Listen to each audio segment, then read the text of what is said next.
recently discovered at some Anasazi sites signs of cannibalism.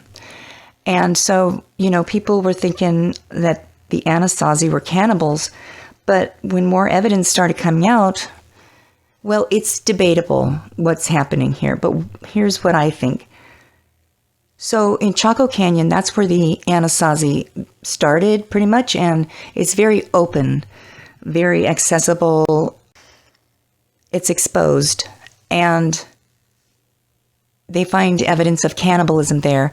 Then the Anasazi were on the move from there, moving into Arizona and the Four Corners regions, and then they started living in these cliff dwellings that are really hard to access and hidden, out so that people can't see them. They aren't all exposed like they were at Chaco Canyon. And there's some people that will say at Chaco Canyon there was a lot of really bad things going on, witchcraft and cannibalism and things like that. And other people will tell you that the Anasazi were attacked, that they were actually victims of cannibalism and not the ones performing cannibalism.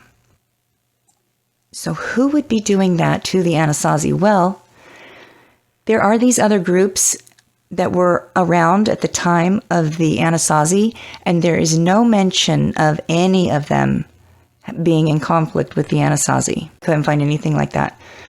But there is one group of people that do claim the Anasazi as being ancient enemies, and that would be the Navajo. The word Anasazi is Navajo, and it means ancient enemies. And the Hopi and the Zuni didn't see the Anasazi as ancient enemies. They see them as ancient ancestors. So the name has been changed to Ancient Puebloan. So the skinwalkers are Navajo witches. There's a lot of mystery behind them, but they do share a lot of similarities visually with the Kachinas, and especially with the Hopi, who, in honor of the Kachinas, their ancient ancestors also, they would dress up like them and make dolls that represented the way they looked, and they honored them. They didn't speak the same language, but they did do dances together, and they had a very positive relationship. You see this Hopi dressed up like a Kachina to honor them, and Kachinas came through the Hopi, the Zuni villages, and the Hopi had a positive response to them, and they developed a positive relationship, and they came through the Zuni tribes too. Now, the Navajo live in the same area, so it's likely that they came through the Navajo. And what it looks like to me is that the Navajo are also emulating the Kachinas, but they're emulating all of the dark, all of the scary aspects of the Kachinas. And you can see the difference between a Navajo skinwalker and a Kachina dancer or a Kachina doll. And, they talk about Kachinas, being different types of cryptids like wolf Kachinas. Navajo witchcraft, it's different than American witches. Navajo witchcraft, there's something about cannibalism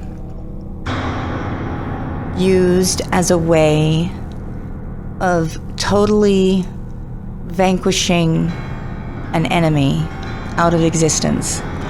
It's like the worst, most disrespectful, inhumane thing that you would do to an enemy that you wanted to get rid of.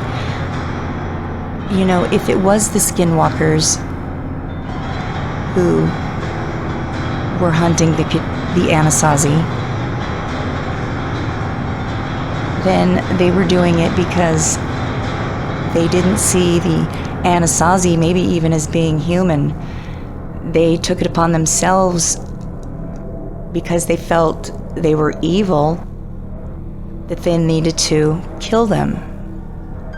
Look at the tools that they're holding. They're all holding weapons. They're not going to chop down some trees. They're not looking like they're going to hunt some rabbits. They look like they're going to go kill some people. They're intentionally very terrifying. I did find this one petroglyph of a creature, unarmed, being killed by a human with a bow and arrow. If you look at the hair, it looks very similar to the hair on the Anasazi Kachina. And then I found this petroglyph from the petrified forest. And upon closer examination, what we have is a Anasazi Kachina on his knees, playing his flute up to the sky, with his little ear down. His little hair is no longer sticking out, it's like down, and he's about to get bludgeoned to death. So let's take another look at this picture of the skinwalkers. Let's look at the one on the far left. What kind of weapon? What is this one's weapon of choice? Oh, okay, well, it looks identical to the one being used to kill the beloved Kokopelli. Then I found this. Looks like a really old drawing. I was putting in the search, things about the Anasazi and cannibalism and trying to find things out about that. And then this came up. It's a picture of what looked like Native Americans ransacking a village, cannibalizing people. But let's zoom in a little closer. This one that's got a rope around his arm and he's about to be bludgeoned by this other one. It's not human. It looks like a Bigfoot. So, yeah. All right, so I'm going to talk more about the skinwalkers when I researched, especially the state of Utah and Skinwalker Ranch, and then the TV show with these guys doing some pretty hard science on the anomalies going on there. And then some of the research by J.C. Johnson and Crypto Four Corners. And he did a lot of research on skinwalkers and werewolf-type creatures. Okay, now we're out of that dark topic, and let's get back into all ages. So I've got to quickly mention the possible, likely star alignment with Orion's belt and the whole entire Orion constellation. You have first, second, and third Mesa. And first Mesa, that location, has been occupied nonstop by the same people all the way to this day. These three stars line up perfectly with Orion's belt, as do these pyramids here in China, the Giza pyramids, and the pyramids in Teotihuacan. And it's not just the belt, but also these major... The Verde Valley has both Tuzigut and Montezuma's Castle. Tuzigut was by the Hohokam, though, and Montezuma's Castle and Montezuma's Well is from the Anasazi. It also has extensive, elaborate canal systems. And then look at this ruins in Canyon de Chalet that look exactly like eyes.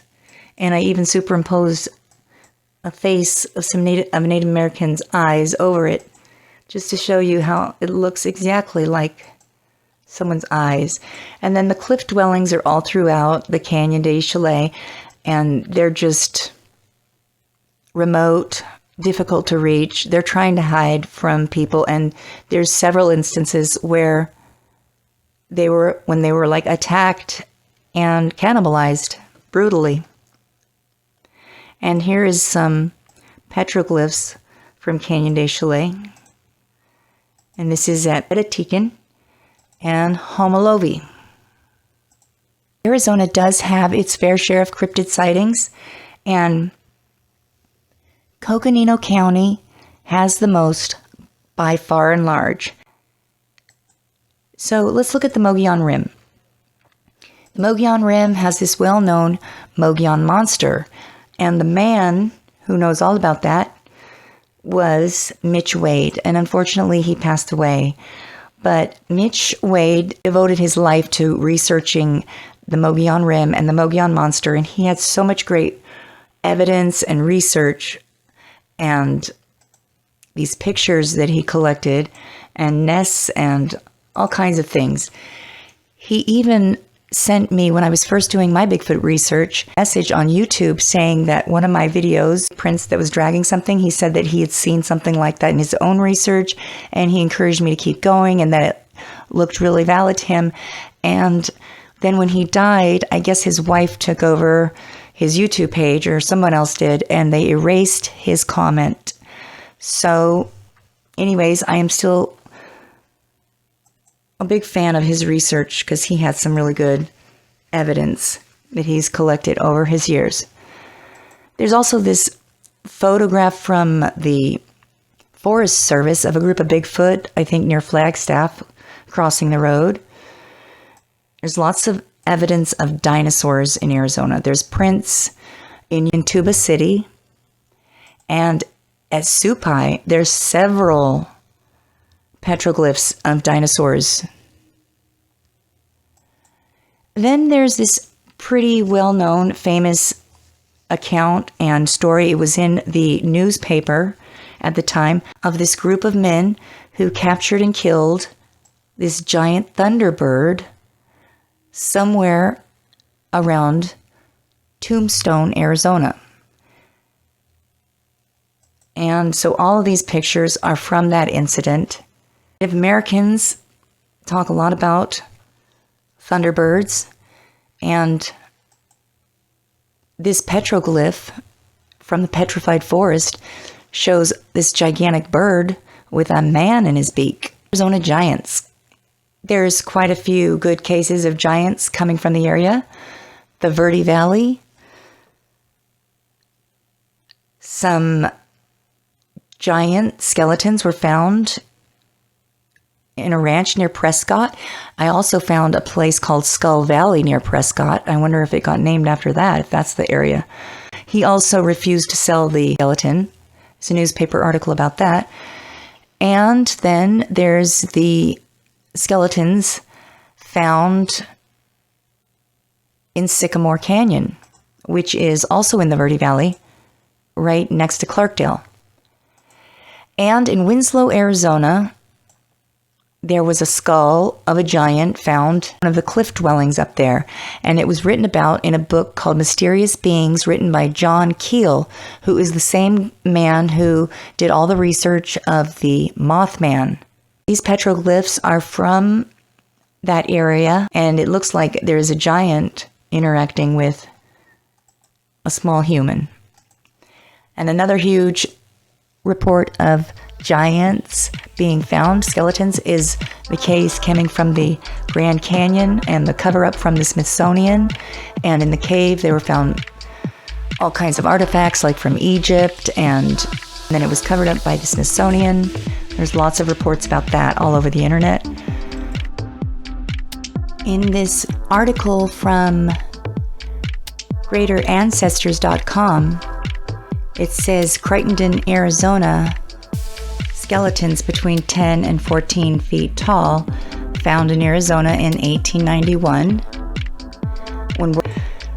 This is from the Bourne Journal of Archaeology, and it's talking about how in Arizona, archaeologists uncover a tomb, city ruins revealing dogman mummies of gigantic size from people who were here before the Anasazi, or the ancestral Puebloans, and they say they arrived in 12,000 BC.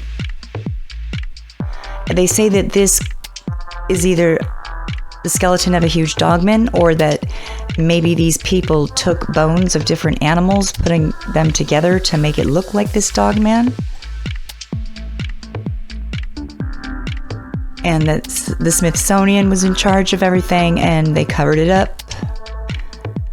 They're saying it could be from the Clovis with pyramids. They discovered nearly 100 dogmen skeletons. There's a part of science that's just trying to combine everything in the Southwest as being from one culture who just morphed into the next, you know, showing this nice, straight evolutionary line. But it's very likely that there were several different groups of people or different types of humans. We're talking thousands of years ago. There's this place called Black Mesa. And I have noticed, I'm just going to say this, places that have the name Black in them, I've noticed tend to have a lot of weird things going on. I'm just going to put it out there and see if it comes up again. This place, Black Mesa, is right above Chinchilbedo, and apparently the ruins at Black Mesa are really different from any of the other ruins. They're saying that these ruins are from the people who were here before the Anasazi. Now check this out. I found this picture of Anasazi sandals. And when I looked at it, I remembered something very similar coming from the cave from the Lovelock Giants. And here are those sandals. This is a Lovelock Giant sandal. This is a Lovelock Giant sandal. And these sandals were like over 15 inches long. They look identical to the Anasazi sandals. They look like they are made by the same people. UFOs. Arizona had so many legitimate UFO sightings, and it's no secret that Arizona is a UFO hotspot. Sedona has one of the most UFO sightings in all of the world. Bradshaw Ranch has UFO cases, abduction cases, military, all kinds of things going on. And of course, the Phoenix Lights that took place March 13th, 1997, that thousands of people saw and made videos of and photographed, including a triangle-shaped UFO. And so many people saw it. And then when they did their normal cover-up, making a joke about it, it didn't go over so well because so many people saw it. And so it was an insult to them. It was an insult to everybody for them to be trying to pull this stupid cover-up stunt. And then later on, this governor here of Arizona admitted to being an eyewitness observer of the Phoenix Lights. This is just an example of how much of a mockery the cover-up is. And then I can't forget the Travis Walton case. Travis Walton was abducted, and he's not the only person in this story. There's so many people involved in this Travis Walton abduction case. They've taken lie detector tests and passed. To this day, they seem so honest and sincere, and it's really worth looking into if you haven't already seen Fire in the Sky. There's multiple videos and interviews of Travis Walton and his abduction case that happened in the Apache Sitgreaves National Forest. Movie Paul, this alien went a cross-country road trip with these comic book geeks on a UFO road trip, and one of the stops was the Verde Valley, Arizona's amazing destinations. So Sedona is so beautiful that you might even feel a tingling sensation or a vibrating sensation. And that could actually be attributed to the many vortices in the area. There's many accounts of these vortices. And Sedona has the positive vortex, and at the other end of the Verde Valley is Jerome.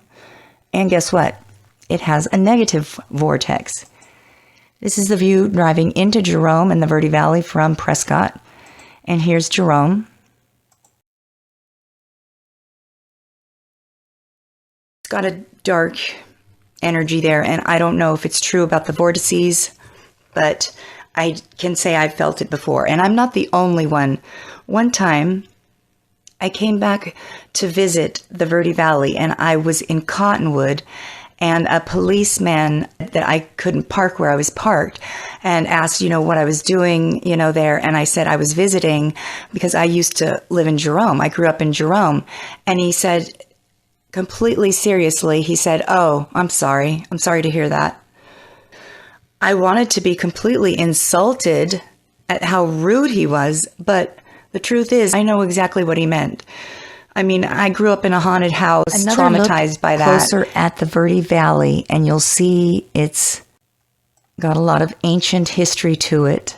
And the Verde River runs through Clarkdale and Cottonwood and through the Verde Valley. And I used to live in Clarkdale.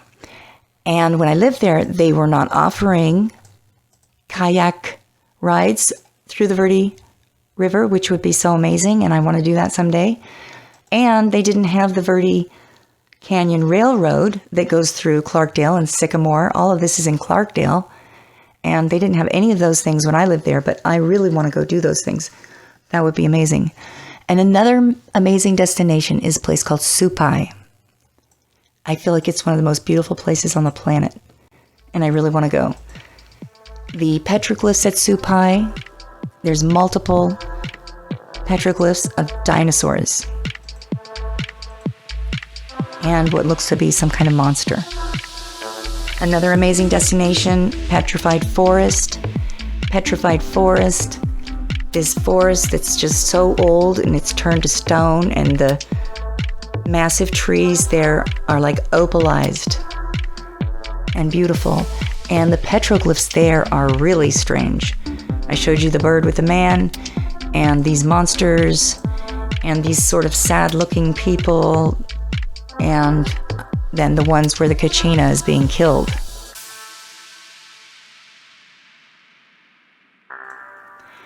I'm going to mention the Superstition Mountains, but I'm not going to recommend that anybody go because it's a very dangerous place.